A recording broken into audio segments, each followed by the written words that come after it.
നമസ്കാരം.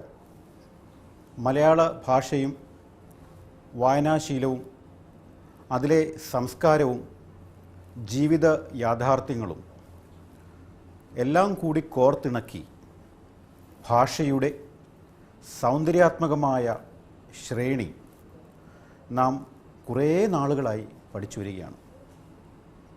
യാത്രകൾ പലപ്പോഴും അനുഭവങ്ങളാണ്. ഒരു മലയാളിയുടെ ചിന്തയുടെ അംശം ആ യാത്രയ്ക്ക് അധിഷ്ഠിതമായ ഒരു ജീവിത പ്രക്രിയയാണ്.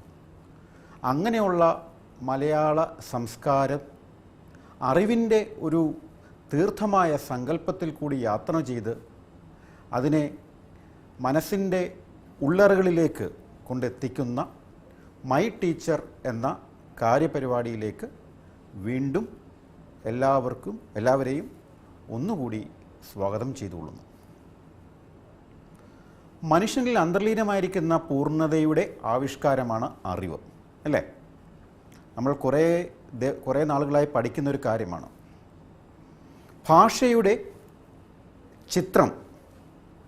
ചിത്രം എന്ന് പറയുന്നത് അക്ഷരങ്ങൾ മുതൽ വ്യാകരണം, അതിൽ അധിഷ്ഠിതമായ ഉപയോഗക്രമം, എങ്ങനെ ഉപയോഗിക്കുന്നു, മറ്റുള്ളവരോട് പറയുമ്പോഴും ചിന്തിക്കുമ്പോഴും നമ്മുടെ അറിവിനെ എങ്ങനെ ഒരു ഉൾക്കാഴ്ചയായിട്ട് ജീവിത യാത്രയിലേക്ക്, അതായത് മനുഷ്യ നിർമ്മാണത്തിന് ഉതകുന്ന രീതിയിലുള്ള ഒരു സംസ്കൃതിയുടെ ഭാഗമാണ് മലയാളം. അത് തെളിഞ്ഞ കാര്യമാണ്. നമ്മൾ ഇത്രയും നാളുകളായി പഠിച്ചു വന്ന ഓരോ കാര്യങ്ങൾക്കും നിങ്ങൾ ധാരാളം കുട്ടികൾ കാണുന്നുണ്ട്, അറിയാം. മാതാപിതാക്കൾ കാണുന്നുണ്ട്, അതും അറിയാം. സാമൂഹിക ചിന്തയിൽ അധിഷ്ഠിതമായ എല്ലാ സജ്ജനങ്ങളും കാണുന്നുണ്ട് എന്നറിയാം. ഇതിൽ നിന്നെല്ലാം കിട്ടുന്ന ഈ അറിവാണ്, മലയാളത്തിൻ്റെ സംസ്കാരത്തിൽ കൂടി അധിഷ്ഠിതമായ ഈ അറിവാണ് നമ്മളെ എന്നും ഒരു സ്നേഹത്തിൻ്റെയും ത്യാഗത്തിൻ്റെയും പരിലാളനത്തിൻ്റെയും ഉദ്ദിഷ്ടമായ ഒരു പ്രയാണത്തിലേക്ക് നമ്മളെ നയിക്കുന്നത്. ആ ഒരു അനിവാര്യത, ആ ഒരു തീക്ഷ്ണമായ മനോഭാവം ഒരു വ്യക്തിയിൽ വളർത്തിയെടുക്കുക എന്നതാണ് ഭാഷയുടെ, അല്ലെ അതിൽ അടങ്ങിയിരിക്കുന്ന സത്ത എന്ന് പറഞ്ഞാൽ അക്ഷരം പഠിക്കുക, അക്ഷരത്തിൻ്റെ അറിവ്, ഉപയോഗക്രമം, വീണ്ടും പറയുന്നു, ഉപയോഗക്രമം എന്താണ്, അതിൻ്റെ അറിവ്, അതിലെ മുത്തുകൾ, പവിഴമുത്തുകൾ, അല്ലേ? എന്തെന്ത് കാര്യങ്ങളാണ് നമുക്കതിലുള്ളത്, അല്ലേ? ഇതെല്ലാം പഠിച്ചു വരുമ്പോഴാണ് നമുക്ക് ഒരു ആത്മവിശ്വാസത്തിൻ്റെ പ്രതീകം മനസ്സിൻ്റെ ഉള്ളിൽ ഉണ്ടാകുന്നത്. അവിടെയാണ് അമ്മയുടെ തലോടൽ പോലെ, എത്രയോ തവണ നിങ്ങളോട് പറഞ്ഞു, ഇല്ലേ? നിങ്ങളത് മനസ്സിലാക്കുന്നു എന്ന് ഞാൻ വീണ്ടും വിചാരിക്കുന്നു. അമ്മയുടെ സ്നേഹം പോലെ, പരിലാളനം പോലെ ആ ഒരു ശുദ്ധമായ പ്രക്രിയ മനസ്സിൽ ഉദിച്ചാൽ നമ്മൾ ശക്തമായ ഒരു വ്യക്തിത്വത്തിൻ്റെ ഉടമയായി. അത് തുടങ്ങേണ്ടത് ബാല്യകാലം മുതലാണ്. ആ ബാല്യകാലം നമ്മൾ എങ്ങനെ ഉപയോഗിക്കുന്നു എന്നുള്ളതാണ് പ്രധാനം.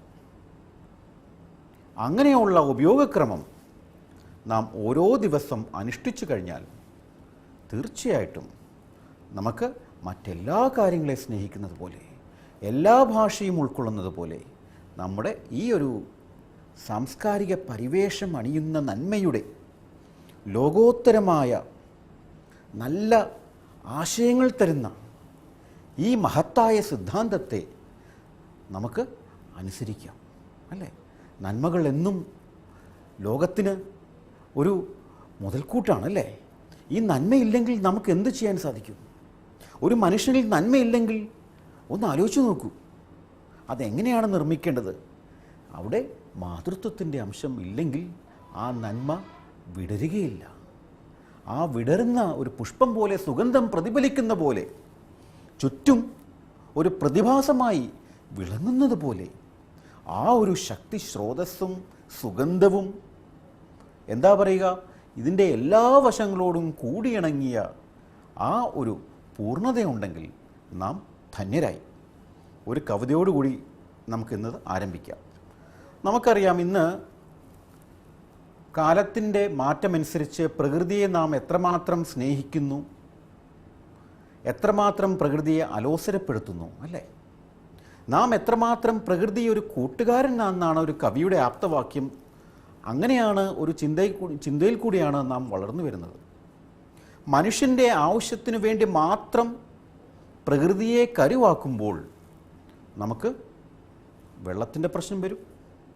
ഇന്ന് കണ്ടുവരുന്ന ഉഗ്രമായ ചൂടിൻ്റെ ആ ഒരു വലയം നമ്മുടെ ചുറ്റുമുണ്ടാകും.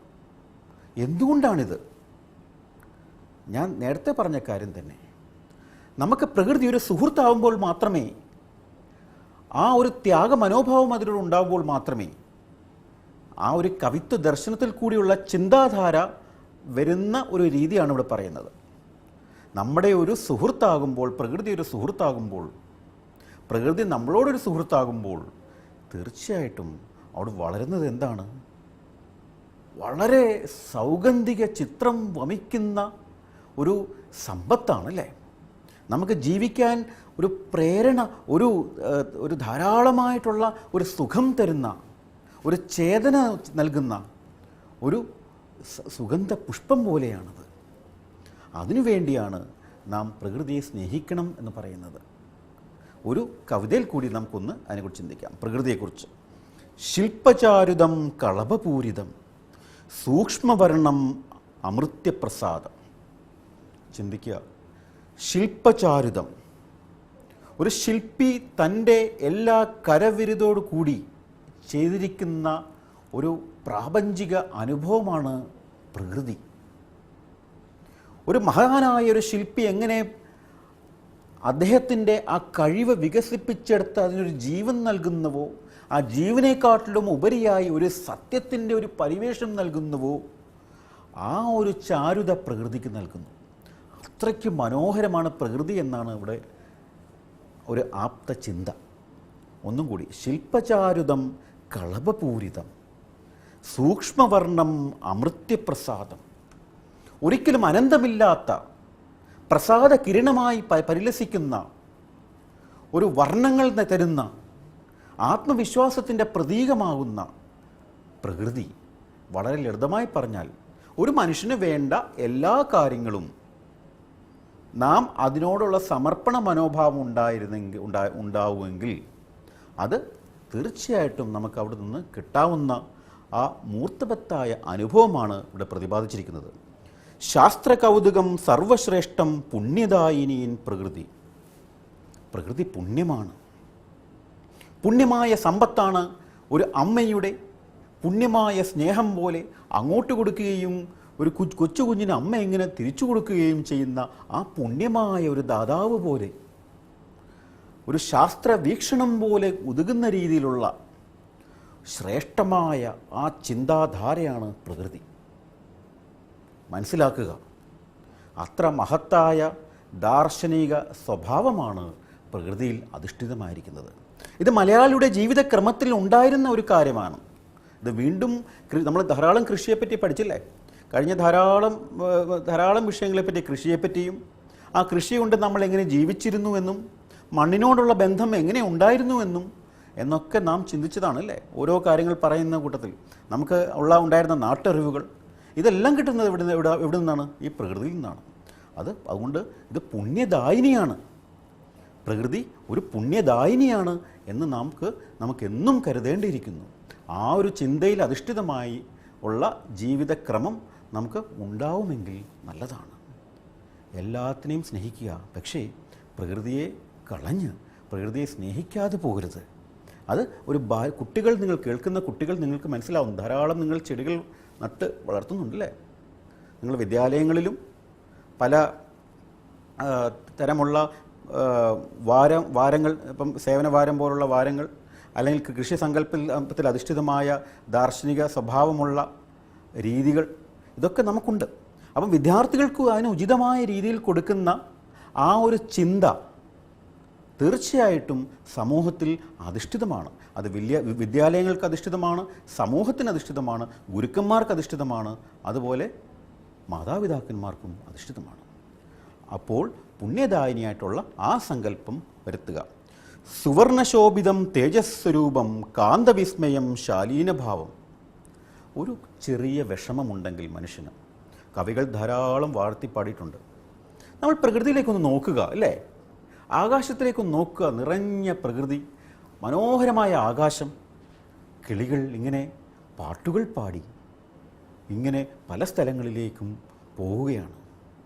കിളികൾ ഇങ്ങനെ ആ ഒരു കോകില ശബ്ദത്തിൻ്റെ ആ ഒരു സ്വഭാവം, അല്ലേ?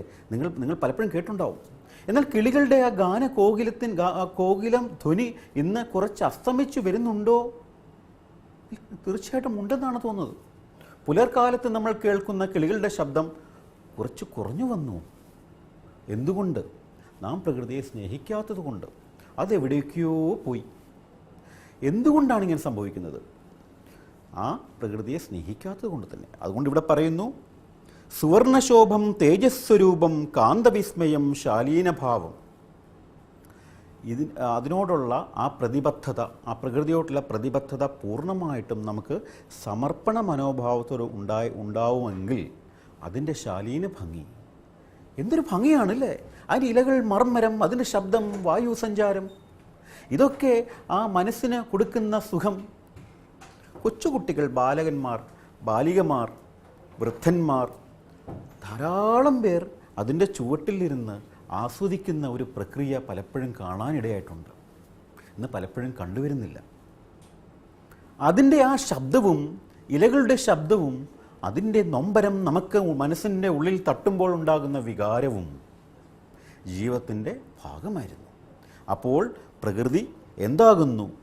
അതൊരു കാന്ത വിസ്മയമായി തീരുന്നു. എന്തൊരു അത്ഭുതമാണ്, അല്ലേ? എന്തൊരു വിസ്മയമാണ് കാഴ്ച. ആ വിസ്മയമായ കാഴ്ച നാം എന്തുകൊണ്ട് അനുഭവിക്കുന്നില്ല? നമുക്ക് ആകുന്ന വിധത്തിൽ നമുക്ക് അത് എവിടേക്കെയോ അതിനെ പരിപാലിക്കാൻ സാധിക്കും എന്നുള്ളതിൽ നമുക്ക് ഒരു നിസ്സംശയം, ഒരു സംശയമില്ലാത്ത രീതി മനസ്സിൻ്റെ ഉള്ളിൽ വരണം. ഞാനെന്ന ഭാവം എല്ലാ മനുഷ്യനിലുണ്ട്. ഞാനെന്ന ഭാവം മനുഷ്യനിൽ ഉണ്ടാകുമ്പോൾ അത് സമൂഹത്തിന് എന്ന് ദോഷമായി തീരുന്നു, സമൂഹത്തിൽ എന്നും ഉപകാരപ്രദമായി തീരുന്നില്ല, ലോകത്തിന് നന്മയായി തീരുന്നില്ല. ആ സമയത്തുള്ള ഞാൻ എന്നുള്ളൊരു ഭാവം ഒരു ശരിക്കും നശീകരണമായ ചിന്തയിലേക്ക് പോകുന്നു, അറിഞ്ഞോ അറിയാതെയോ. അത് മാറി ക്രിയാത്മകമായ ചിന്തകളിൽ കൂടി മുഴുകേണ്ടത് ഇങ്ങനെയുള്ള നല്ല ശീലങ്ങൾക്കും നല്ല വിചാരങ്ങൾക്കും പ്രത്യേകിച്ച് വളർന്നു വരുന്ന തലമുറയ്ക്ക് ഏറ്റവും അത്യന്താപേക്ഷിതമായ കാര്യമാണ്. അതുകൊണ്ട് പ്രകൃതിയെ കാണുക. കുട്ടികളെ, നിങ്ങൾ കേൾക്കുന്ന ഏതൊരു കുട്ടികളുമായാലും മഴയെ കാണുക. പ്രകൃതിയുടെ ആ ശബ്ദങ്ങൾ, ഏതൊക്കെയോ ശബ്ദങ്ങൾ നിങ്ങൾ കേൾക്കുന്നുണ്ടോ, അതിനെ ശ്രദ്ധിക്കുക. ആനന്ദമുണ്ടാവും. എന്താണ് ആനന്ദം?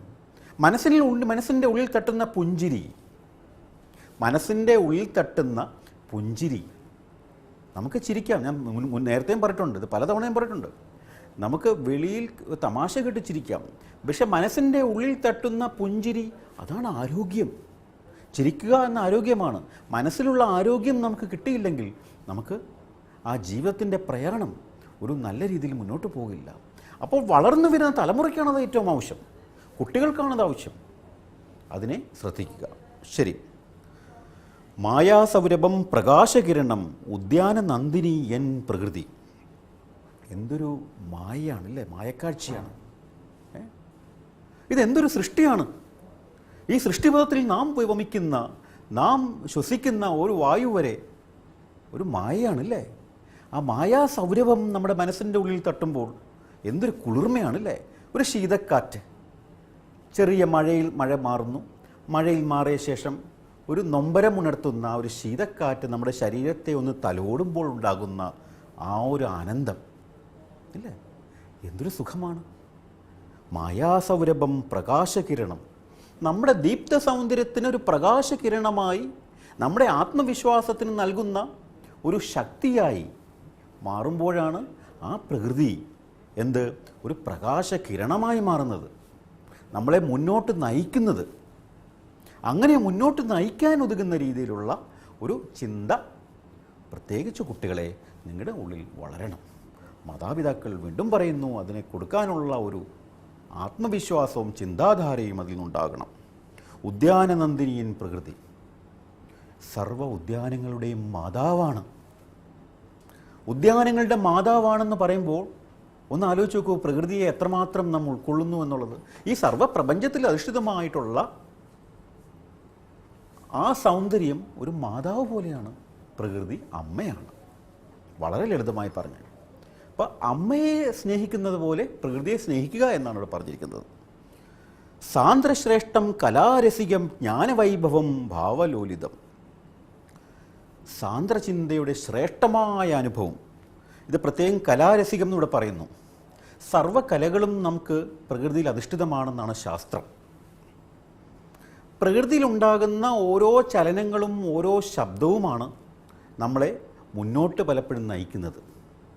ആ പ്രകൃതിയിലുള്ള ആ സർവ്വ രസങ്ങളുണ്ടല്ലോ, ഈ പലതരം രസങ്ങൾ എന്ന് പറഞ്ഞാൽ പലതരം ഭാവങ്ങളും രസങ്ങളും പ്രകൃതിയിൽ കിട്ടുന്നുണ്ട്.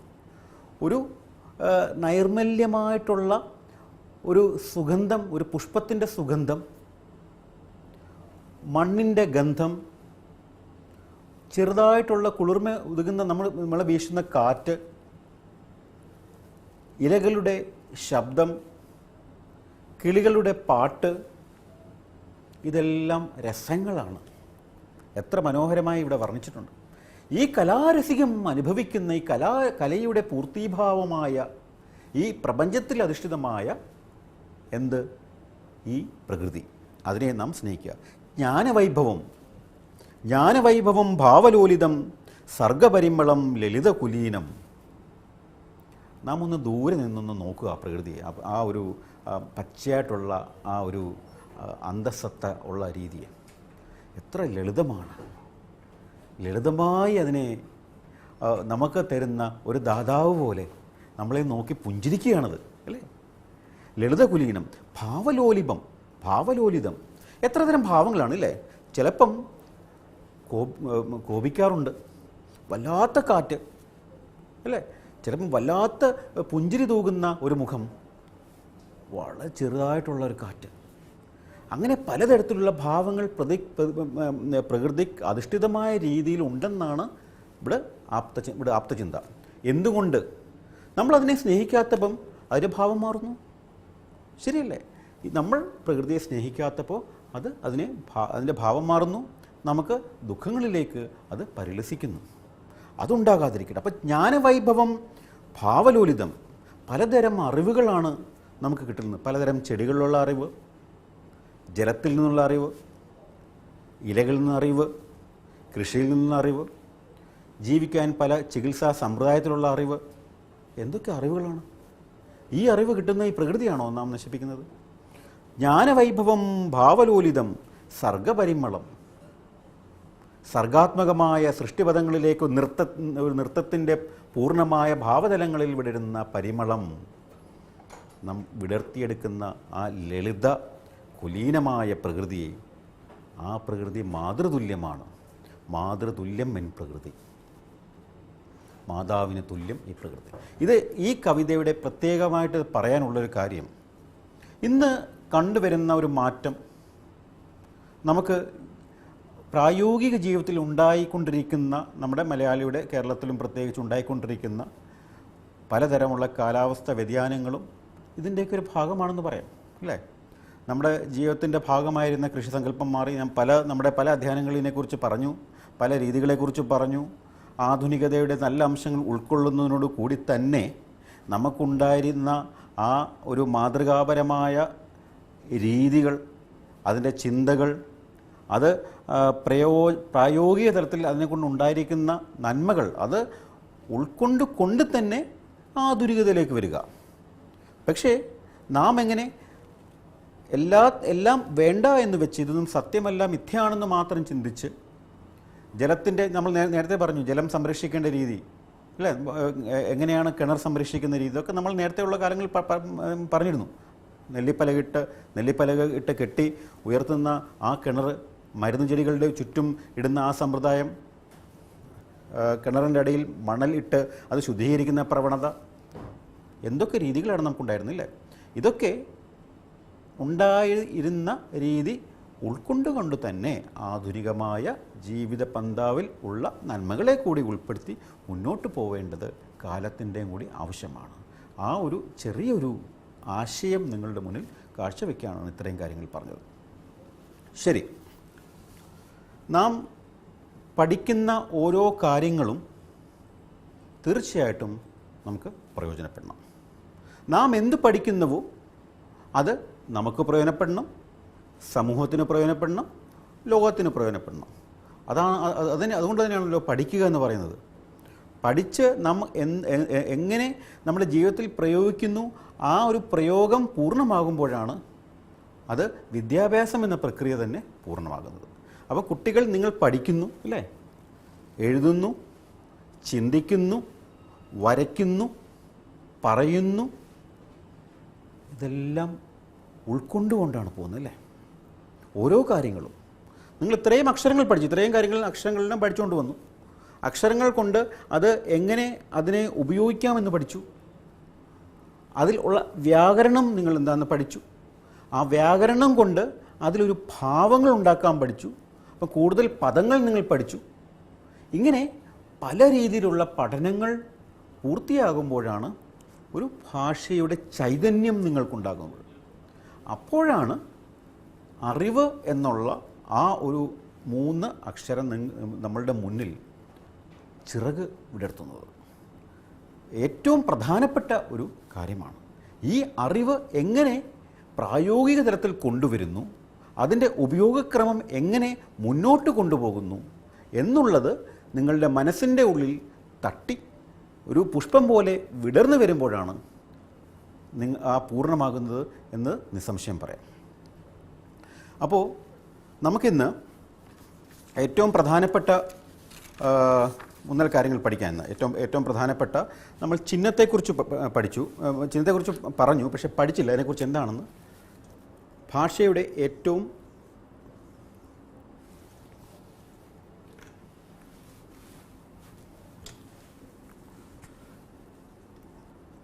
ചിഹ്നം, ഒരു ഭാഷയിൽ ഭാഷയുടെ പ്രായോഗിക തലത്തിൽ ചിഹ്നത്തിൻ്റെ ഉപയോഗക്രമം ഏറ്റവും പ്രധാനപ്പെട്ടാണ്. ചിഹ്നങ്ങളില്ലെങ്കിൽ ആ വാക്യത്തിനുള്ള അർത്ഥം പൂർത്തീകരിക്കാൻ സാധ്യമാവുകയില്ല. വ്യാകരണത്തിൽ ഏറ്റവും പ്രധാനപ്പെട്ട കാര്യമാണ്. അപ്പം പലതരം ചിഹ്നങ്ങൾ നമുക്കെല്ലാവർക്കും അറിയാവുന്ന കാര്യമാണ്. എന്നാലും അതിൻ്റെ ചില അടിസ്ഥാനപരമായ പ്രമാണങ്ങൾ നമുക്കിവിടെ പഠിക്കാം. പൂർണ്ണ വിരാമം, പൂർണ്ണ വിരാമം. നമ്മൾ ആംഗലേയ ഭാഷയിൽ ഫുൾ സ്റ്റോപ്പ് എന്ന് പറഞ്ഞു. പൂർണ്ണ വിരാമം. ഏതൊരു വാചക ഘടനയും നാം പഠിക്കുമ്പോൾ അതിൽ അർത്ഥമുണ്ട്. ഒരു പദത്തിന് അർത്ഥം ഉപയോഗിക്കുന്ന രീതിയുണ്ട്. നമ്മൾ പല കാര്യങ്ങൾ പഠിച്ചു വരുന്നു. വിഭക്തിയെക്കുറിച്ച് പഠിച്ചു, അങ്ങനെ പല കാര്യങ്ങൾ പഠിച്ചുകൊണ്ടിരിക്കുകയാണ്. അപ്പോൾ ആ വാചക ഘടനയിൽ ഏകവചനം പഠിച്ചു, ബഹുവചനം പഠിച്ചു, സ്ത്രീലിംഗം പഠിച്ചു, പുല്ലിംഗം പഠിച്ചു, പല ഭാവങ്ങൾ നമ്മൾ പഠിച്ചു, പല കാര്യങ്ങൾ പഠിച്ചുകൊണ്ടിരിക്കുന്നു. അപ്പോൾ ഇങ്ങനെയുള്ള ഒരു കാര്യം, ഇങ്ങനെ ഈ ഒരു രീതി നമ്മുടെ വാചക ഘടനയിൽ ഇല്ലെങ്കിൽ അത് തെറ്റ് തന്നെയാണ്. അതിൻ്റെ ഒരു പൂർത്തീകരണം അവിടെ ഉണ്ടാകില്ല. അപ്പം ചിഹ്നം ഏതൊരു ഭാഷാ പഠനത്തിൻ്റെ ഘടനയിൽ പ്രായോഗിക തലത്തിൽ വ്യാകരണ പരിക്രമത്തിൽ ഏറ്റവും പ്രാധാന്യം അർഹിക്കുന്ന ഒരു കാര്യമാണ്. അപ്പം പൂർണ്ണ വിരാമം, നമ്മൾ ഈ ഫുൾ സ്റ്റോപ്പ് എന്ന് പറയുമല്ലോ, ഫുൾ സ്റ്റോപ്പ്. ഒരു പദം, ഒരു വാക്യം പൂർണ്ണമാകുമ്പോൾ അത് പൂർണ്ണവിരാമം കാണുന്നത് ഈ ഫുൾ സ്റ്റോപ്പ്. ഇവിടെ നമ്മൾ നേരത്തെ ആംഗലേയ ഭാഷയിൽ പറഞ്ഞ ഫുൾ സ്റ്റോപ്പ് എന്നത് പൂർണ്ണവിരാമം. ഈ ഒരു കാര്യമില്ലെങ്കിൽ നമുക്ക് ആ വാചകത്തിന് ഒരിക്കലും പൂർത്തീകരണം ഉണ്ടാവില്ല. അല്ലെങ്കിൽ ബിന്ദു എന്നാണ് എൻ്റെ പേര്. പൂർണ്ണവിരാമം മനസ്സിലേക്കാണെന്ന് വിചാരിക്കുന്നു. ഒന്ന് പൂർണ്ണവിരാമം. അടുത്തത്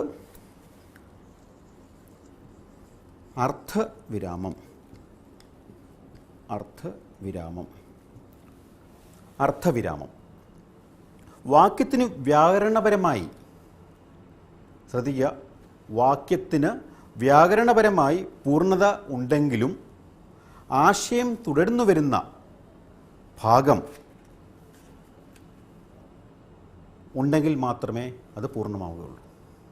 ഒരു വാചകം നമ്മൾ ഉണ്ടാക്കിയെടുക്കുന്നില്ലേ, ഏതൊരു വാചകം ഉണ്ടാകുമ്പോഴും തുടർന്നു പോകുന്നു. കുറച്ച് ഘടനാപരമായിട്ടുള്ള വ്യത്യാസങ്ങൾ കുറച്ചതിന് ശേഷം അതിനുശേഷം അടുത്ത ഘടന തുടങ്ങുന്നു. അങ്ങനെ മുന്നോട്ട് പോകുമ്പോൾ ഏതൊരു വാചക ഘടനയിലും വാക്യത്തിന് വ്യാകരണപരമായി പൂർണ്ണത ഉണ്ടെങ്കിൽ പോലും, വാക്യത്തിന് വ്യാകരണപരമായിട്ട് പൂർണ്ണതയുണ്ടെങ്കിൽ പോലും ആശയം തുടർന്നു പോകണം എന്നുണ്ടെങ്കിൽ അതിൻ്റെ ഭാഗം ശരിയായ രീതിയിൽ മുന്നോട്ട് പോകേണ്ടതുണ്ട്. അതുകൊണ്ട് തന്നെയാണ് ആ പൂർണ്ണതയുണ്ടെങ്കിൽ മാത്രമേ അർത്ഥവിരാമത്തിന് ആ പ്രത്യേകം ഉണ്ടാവുകയുള്ളൂ. അർത്ഥവിരാമം ഞാൻ പറയാം എന്താണെന്ന് എല്ലാവർക്കും ഇത് കാണുമ്പോൾ തന്നെ മനസ്സിലാവും. സെമികോളൻ എന്നൊക്കെ പറയുന്നത്.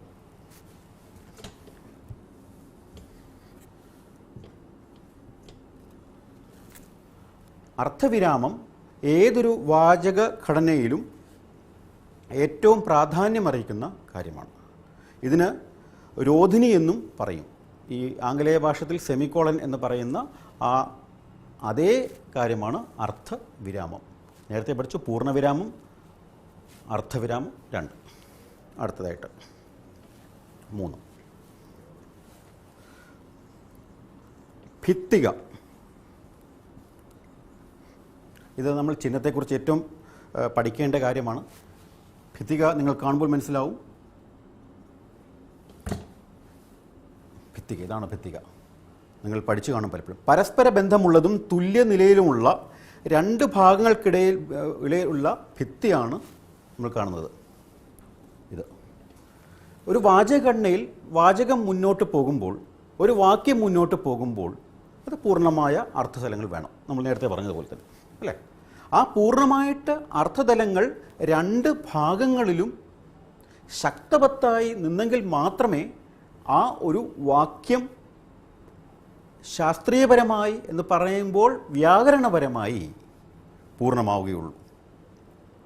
അതുകൊണ്ട് തന്നെ ഇതിനെ ഭിത്തിക എന്ന് വിളിക്കും. കാര്യം പരസ്പര ബന്ധമുള്ളതും തുല്യനിലയിലുമുള്ള 2 ഭാഗങ്ങൾക്ക് അർത്ഥം പൂർണ്ണമായിട്ട് നൽകുമ്പോൾ അവിടെ ഭിത്തികയുടെ പ്രായോഗിക തലത്തിൽ അർത്ഥം ഉണ്ടാവും. ഇപ്പം ഒരു ഉദാഹരണം പറയാം. ഒന്നേ എനിക്ക് പറയാനുള്ളൂ.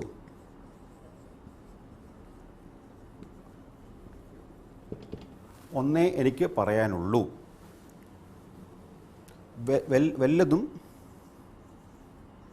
വല്ലതും തരുന്നുണ്ടെങ്കിൽ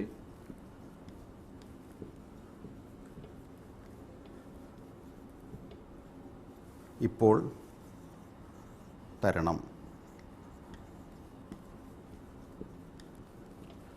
ഒന്നേ എനിക്ക് പറയാനുള്ളൂ, വല്ലതും തരുന്നുണ്ടെങ്കിൽ ഇപ്പോൾ തരണം. 2 ശക്തമാണ് ആ വാചക ഘടന അല്ലേ? ഒന്നേ എനിക്ക് പറയാനുള്ളൂ ശക്തമാണ്. ഒന്നേ എനിക്ക് പറയാനുള്ളൂ. ആ ഒരു ശക്തവത്തായ രീതിയിലുള്ള ഭിത്തിയോട് കെട്ടി അവിടെ ഒരു ഭിത്തിയുണ്ട്. ആ ഭിത്തിയിൽ തന്നെ അധിഷ്ഠിതമായ വല്ലതും തരുന്നുണ്ടെങ്കിൽ ഇപ്പോൾ തരണം. വല്ലതും തരുന്നുണ്ടെങ്കിൽ ഇപ്പോൾ തരണം. ശരിക്ക് അതിനോട് അതിൻ്റെ ഗ്രാഹ്യമായ രീതിയിൽ നിങ്ങൾ പഠിച്ചു കഴിഞ്ഞാൽ, അതിൽ അന്തർലീനമായി നിങ്ങൾ അതിനെക്കുറിച്ച് അറിഞ്ഞു കഴിഞ്ഞാൽ അതിൻ്റെ തത്വം നിങ്ങൾക്ക് മനസ്സിലാക്കാൻ സാധിക്കും. അപ്പോൾ ഈ ഭിത്തിക എന്നത് ഈ ഒരു കാര്യം നിങ്ങൾ കോളൻ എന്ന് പറയുന്ന ഇംഗ്ലീഷ് ഭാഷയിൽ കോളൻ എന്ന് പറയുന്ന ആ ഒരു സമ്പ്രദായമാണ് ഇവിടെ അധിഷ്ഠിതമായിരിക്കുന്നത്. ശരി,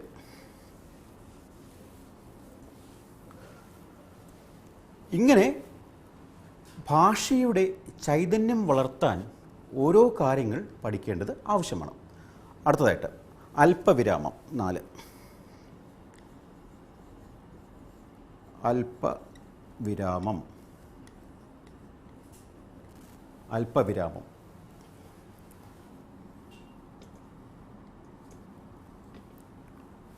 അല്പവിരാമം. അല്പമായ നിർത്തലാണ് അല്ലേ? അല്പമായ നിർത്തലാണ് അല്പവിരാമം. ഇതിനെക്കുറിച്ച് പറയാം. അല്പമായ നിർത്തലാണ് അല്പവിരാമം. ഇതിൻ്റെ ചിഹ്നത്തെ അങ്കുശം എന്നുകൂടി നാം പറയുന്നു.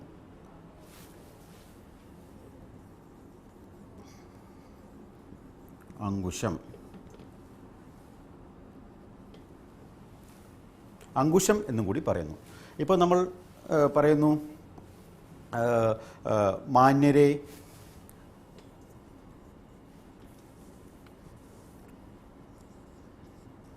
മാന്യരെ, അതിനുശേഷം മാന്യരെ, നാട്ടുകാരെ,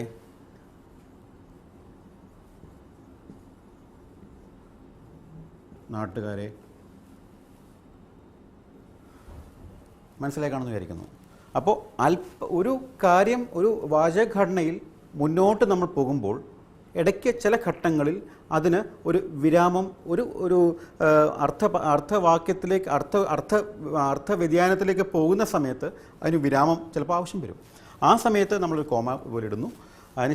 അതുകൊണ്ട് തന്നെ അല്പവിരാമമായി അത് വാചകഘടനയിൽ പ്രതിഫലിക്കുന്നു. ഒരു കാര്യം കൂടി ഇത് പറഞ്ഞപ്പോൾ ഞാനിപ്പോൾ ഓർക്കുന്നത്, മാന്യരെ എന്ന് നമ്മൾ പറയുന്നു. പലപ്പോഴും മാന്യരെ എന്നൊക്കെ നമ്മൾ പറയുമ്പോൾ പലപ്പോഴും പല ഈ എഴുത്തു വിഭാഗങ്ങളിലും പല സ്ഥലങ്ങളിൽ കിട്ടുന്ന നോട്ടീസുകളിലൊക്കെ കണ്ടിട്ടുള്ളത് മാന്യരെ എന്നാണ്. മാന്യരെ, ഇത് തെറ്റാണ് കേട്ടോ. മാന്യരെ എന്ന് എഴുതാൻ പാടില്ല, മാന്യരെ എന്നാണ്. അപ്പോൾ നാട്ടുകാരെ എന്ന് എഴുതാൻ പാടില്ല, നാട്ടുകാരെ.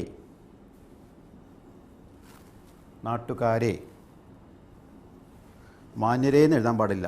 പല വിവാഹ ക്ഷണക്കത്തുകളിലും മരണാനന്തര ചടങ്ങുകൾക്കുള്ള പത്രങ്ങളിലും കൊടുക്കുന്ന ഈ രീതി അറിഞ്ഞോ അറിയാതെയോ നമ്മൾ അത് വീണ്ടും തുടർന്നു പോകുന്നുവെന്ന് പലയിടത്തും കണ്ടിട്ടുണ്ട്. അതുകൊണ്ട് തന്നെ മാന്യരെ, നാട്ടുകാരെ എന്നൊക്കെയുള്ള ആ ഒരു ഉപയോഗക്രമം ശരിയായ രീതിയിൽ മനസ്സിലാക്കി അത് പ്രായോഗിക തലത്തിൽ കൊണ്ടുവരണം. ഇത് ചെറിയ തെറ്റാണെങ്കിൽ വലിയ തെറ്റാണ്, ചെറുതാണെങ്കിലും ഇതൊരു വലിയ തെറ്റാണ്.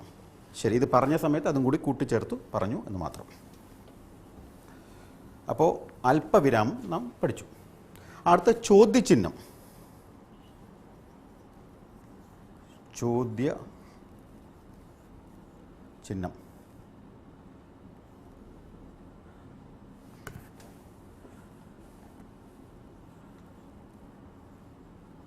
ചോദ്യചിഹ്നം. ചോദ്യചിഹ്നം വളരെ ലളിതമാണ്. പല ക്വസ്റ്റ്യൻ മാർക്ക് പലയിടത്തും നമ്മൾ ഉപയോഗിക്കുന്നു. ചോദ്യചിഹ്നം, ഇതിന് കാകു എന്നുകൂടി പറയുന്നു. വ്യാകരണക്രമത്തിൽ കാകു എന്നും കൂടി നാം പറയുന്നു. അപ്പോൾ നമ്മൾ എന്തൊക്കെ പഠിച്ചു? പൂർണ്ണവിരാമം പഠിച്ചു. പൂർണ്ണവിരാമം എന്താണ്? ഓരോന്നിൻ്റെ വശത്തിൽ ഇത് എഴുതുന്നുണ്ട്, എല്ലാവരും എഴുതിയെടുക്കുക. അർത്ഥവിരാമം, ഭിത്തിക, അല്പവിരാമം, ചോദ്യചിഹ്നം. ശരി, അടുത്തത്. എപ്പോഴും ഞാൻ പറയാറുള്ളൊരു കാര്യം, നാം വാചകം എഴുതുമ്പോൾ എല്ലാവരും ഏറ്റവും പ്രധാനമായി ചിന്തിക്കേണ്ടത്, അതിൽ അധിഷ്ഠിതമായി നമ്മൾ ഭാഷ പഠിച്ചുകൊണ്ടേയിരിക്കുന്നു, മുന്നോട്ട് പോകുന്നു. ശരി, കുറച്ചുകൂടി ഉയർന്ന ക്ലാസ്സുകളിലേക്ക് വരുന്നു, ഉന്നതമായിട്ടുള്ള കാര്യങ്ങൾ പഠിക്കുന്നു.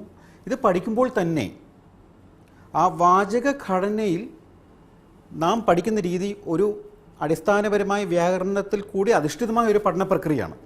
വ്യാകരണത്തിൻ്റെ ഒരു അംശം കൂടി ചേർത്ത് ആ ഭാഷാ പരിപോഷണം, ആ ഭാഷയുടെ ഉപയോഗം നിങ്ങൾ മനസ്സിലാക്കുകയും എഴുതുകയും അതേപോലെ വായിക്കുകയും ചെയ്താൽ നിങ്ങൾക്ക് നാളെ നല്ലൊരു ഭാഷാ പരിക്രമണ വ്യവസ്ഥയിൽ കൂടി നിങ്ങൾക്ക് അതിൻ്റെ സത്ത ഉൾക്കൊള്ളാൻ സാധ്യമാകും. ഇത് എന്തുകൊണ്ട് പറയുന്നു എന്ന് പറഞ്ഞാൽ, നാം പഠിക്കുന്ന ഭാഷ, അതിൻ്റെ ശുദ്ധമായ പ്രയോഗം, അതിൻ്റെ ഉപയോഗക്രമം നമുക്ക് മറ്റുള്ളവരെ കൂടി പഠിപ്പിക്കണം എന്നുള്ള ഒരു ചിന്താധാരയും കൂടി വളർത്തിയെടുക്കേണ്ടതുണ്ട്. എന്തുകൊണ്ടെന്നാൽ മാറി വരുന്ന ജീവിത വ്യവസ്ഥയിൽ മലയാള ഭാഷ പഠിക്കണോ വേണ്ടയോ എന്നുള്ള ചിന്താധാര നമ്മളിലേക്ക് കൂടിക്കൂടി വരുന്ന ഈ ഒരു കാലത്ത് ഭാഷ പഠിക്കുന്നതിൻ്റെ ഒരു വ്യവസ്ഥ, അതിൻ്റെ അറിവ് ഓരോ വിദ്യാർത്ഥിയും, യുവജനങ്ങളും മുതിർന്നവരും വ്യക്തിപരമായി സാമൂഹികപരമായിട്ടും സാംസ്കാരികപരമായിട്ടും ഉൾക്കൊള്ളുകയാണെങ്കിൽ നമ്മുടെ ഭാഷ ഒരിക്കലും താഴോട്ട് പോകില്ല. അതിൻ്റെ പരിമളം എല്ലായിടത്തും വ്യാപിച്ചു കിടക്കും. അത് നമ്മുടെ ഒരു ധർമ്മം കൂടിയാണെന്ന് നാം മനസ്സിലാക്കിയേ തീരൂ. ആ ഒരു ധാർമ്മിക ബോധം ഉണ്ടാകേണ്ടത് അത്യന്താപേക്ഷിതമായ ഒരു കാര്യമാണ്. ശരി, അപ്പോൾ ഇത് പറഞ്ഞു വന്നപ്പോൾ ചോദ്യചിഹ്നം പറഞ്ഞപ്പോൾ ചോദ്യചിഹ്നത്തിന് ശേഷം സ്തോഭചിഹ്നം,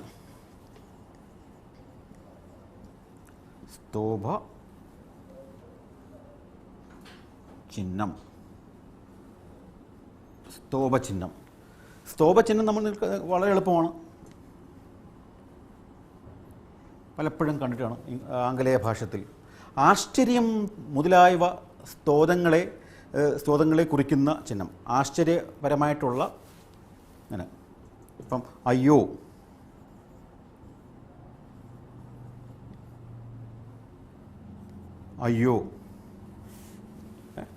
അതിൽ ഹ, ഹന്ത,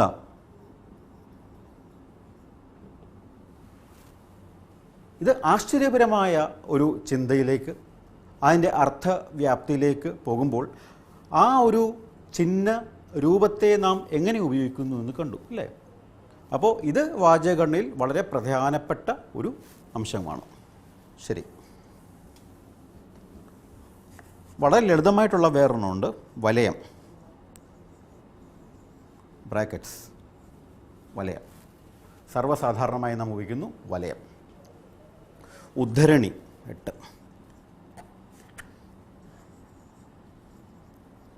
ഉദ്ധരണി 8. ഉദ്ധരണി എന്ന് പറയുന്നത്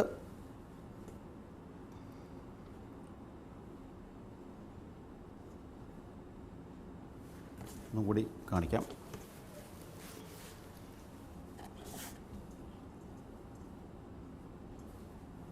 അല്ലെങ്കിൽ രണ്ട് രീതിയിൽ എഴുതാം, ഇങ്ങനെ എഴുതാം, ഇങ്ങനെ വരുന്നുണ്ട്. ഉദ്ധരണി അല്ലെങ്കിൽ മറ്റൊരാളിൻ്റെ വാക്കോ വാക്യമോ ആണെന്ന് സൂചിപ്പിക്കുന്ന ചിഹ്നം. മറ്റൊരാളിൻ്റെ വാക്കോ, നമ്മൾ ഇൻവേർട്ടഡ് കോമാസ് ഇട്ട് എഴുതുന്നില്ലേ, മറ്റൊരാളുടെ വാക്കോ ഒരു ചിന്തയോ അതിൽ അധിഷ്ഠിതമായ എന്തെങ്കിലും പ്രത്യേകപരമായിട്ടുള്ള കാര്യമോ ഉണ്ടെങ്കിൽ അത് ഈ രീതിയിൽ ഉദ്ധരണി എന്നുള്ള ക്രമത്തിൽ നാം ഉപയോഗിക്കുന്നു. ദേഹിക്ക് നിത്യ മൃതി, ഒരു ഉദാഹരണം.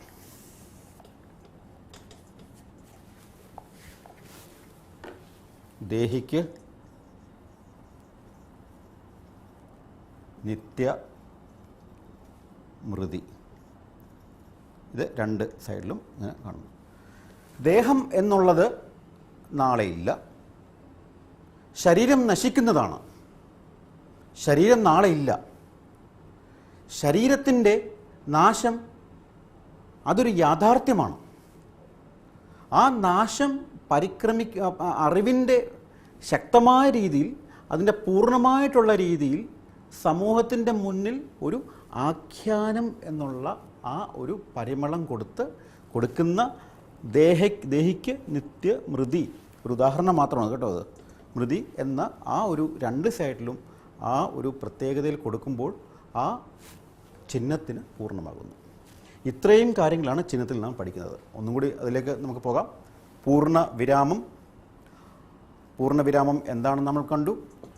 അർത്ഥവിരാമം, 3 ഭിത്തിക, 4 അല്പവിരാമം അല്ലെ അങ്കുശം, ചോദ്യചിഹ്നം, സ്തോഭചിഹ്നം, വലയം, ഉദ്ധരണി എന്നുള്ള ഇത്രയും കാര്യങ്ങൾ നമ്മുടെ ഭാഷയുടെ വ്യാകരണക്രമത്തിൽ നാം പഠിക്കുന്നു. ഇതിൻ്റെ ഉപയോഗക്രമവും വളരെ വലുതാണ്. ഇത് നമ്മൾ പഠിച്ചേ തീരൂ. പലപ്പോഴും കുട്ടികൾ പഠിക്കുമ്പോൾ നമ്മൾ വാചകങ്ങൾ എഴുതാറുണ്ട്. വാചകങ്ങൾ എഴുതാറുള്ള സമയത്തും പലപ്പോഴും മറന്നു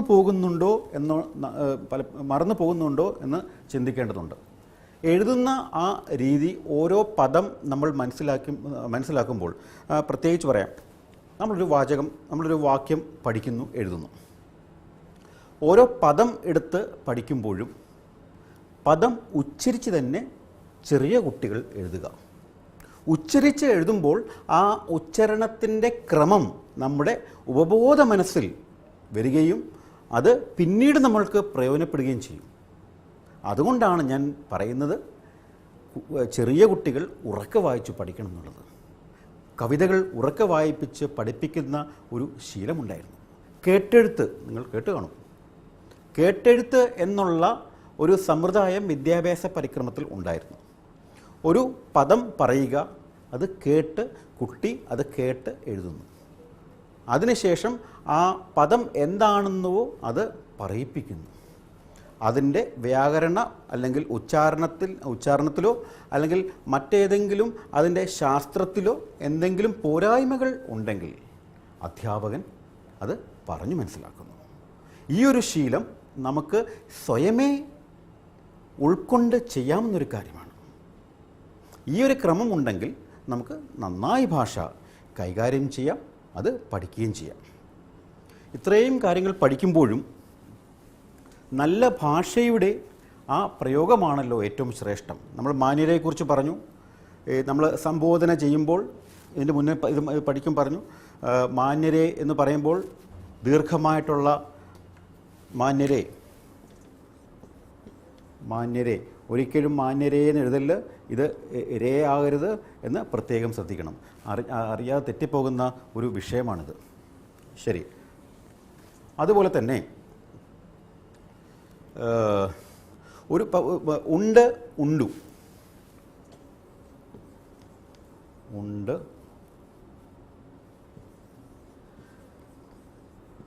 ഉണ്ടു ഇത് തമ്മിലുള്ള വ്യത്യാസം വളരെ ശ്രദ്ധാപൂർവം നാം വീക്ഷിക്കേണ്ടതാണ്. ഒരു വീടിൻ്റെ പടിക്കൽ നായ്ക്കൾ ഉണ്ടു സൂക്ഷിക്കുക. എന്തായി അതിൻ്റെ അർത്ഥം? എന്തായി? ഒരു വീടിൻ്റെ മുന്നിൽ നായ്ക്കൾ ഉണ്ടു സൂക്ഷിക്കുക.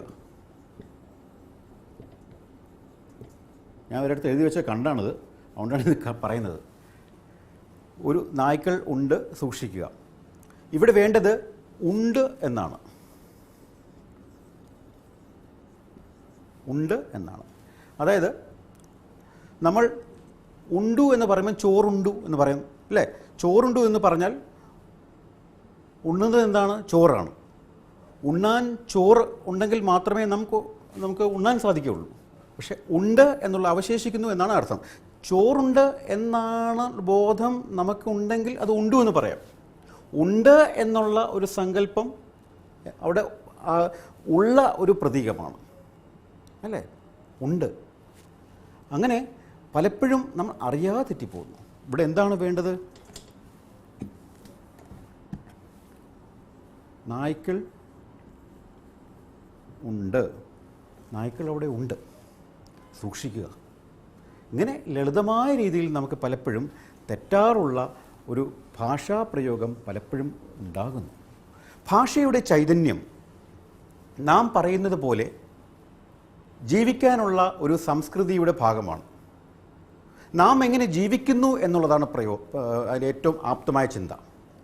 ജീവിച്ചു കഴിഞ്ഞാൽ ജീവിക്കാൻ ഉപകാരപ്രദമായ അറിവുകൾ, നാട്ടറിവുകൾ അതിൽ നിന്ന് കിട്ടിയില്ലെങ്കിൽ പ്രായോഗിക തലത്തിൽ നമുക്കതിനെ ഉൾക്കൊള്ളാൻ സാധ്യമാവുകയില്ല, മുന്നോട്ട് കൊണ്ടുപോകാൻ സാധ്യമാവുകയില്ല. ആ ഒരു പ്രത്യേകത നമ്മളുടെ മനസ്സിൽ എന്നും കരുതണം. ഭാഷയോടുള്ള സ്നേഹം എപ്പോഴും മനസ്സിൻ്റെ ഉള്ളിൽ തട്ടെങ്കിൽ മാത്രമേ നമുക്ക് ജീവിതത്തിന് ഒരു പ്രായോഗികമായ ചിന്ത മനസ്സിൽ ഉണ്ടാകാൻ സാധ്യമാവുകയുള്ളൂ. ഓരോന്ന് പഠിക്കുമ്പോഴും അത് മനനം ചെയ്യണം. മനനം ചെയ്തിട്ട് അത് ഉപയോഗക്രമത്തിൽ കൊണ്ടുവന്നെങ്കിൽ മാത്രമേ ഭാഷ, അതിൻ്റെ പുഞ്ചിരി, അതിൻ്റെ അർത്ഥം, അതിൻ്റെ വ്യാകരണം, അറിവ് എന്നിവയെല്ലാം ഒരു മേന്മയായ ചിന്താത്മകമായ രീതിയിൽ കൂടി മുന്നോട്ട് കൊണ്ടുപോകാൻ സാധിക്കുകയുള്ളൂ. ഇത്രയുമുള്ള കാര്യങ്ങൾ നിങ്ങളുടെ മുന്നിൽ സമർപ്പിക്കുന്നു. ഓരോ പഠനവും കഴിയുമ്പോൾ നിങ്ങൾക്ക് ഒരു പുതിയ ഉണർവുണ്ടാകണം. വീണ്ടും പഠിക്കണം, എഴുതണം. കുഞ്ഞുണ്ണി മാഷ് പറയുന്ന പോലെ വായിച്ചാലും വളരും, വായിച്ചില്ലെങ്കിലും വളരും, വായിച്ചു വളർന്നാൽ വിളയും, വായിക്കാതെ വളർന്നാൽ വിളയും. ഈ ഒരു ആപ്തചിന്ത നിങ്ങളുടെ മുന്നിൽ സമർപ്പിച്ചുകൊണ്ട് ഇന്നത്തെ അധ്യാപനം, ഇന്നത്തെ ഈ പവിത്രമായ സ്രോതസ്സ് നിങ്ങളുടെ മുന്നിൽ ഒരിക്കൽ കൂടി സമർപ്പിച്ചുകൊണ്ട് വീണ്ടും അടുത്ത ആഴ്ച കാണാം. എല്ലാവർക്കും നന്ദി, നമസ്കാരം.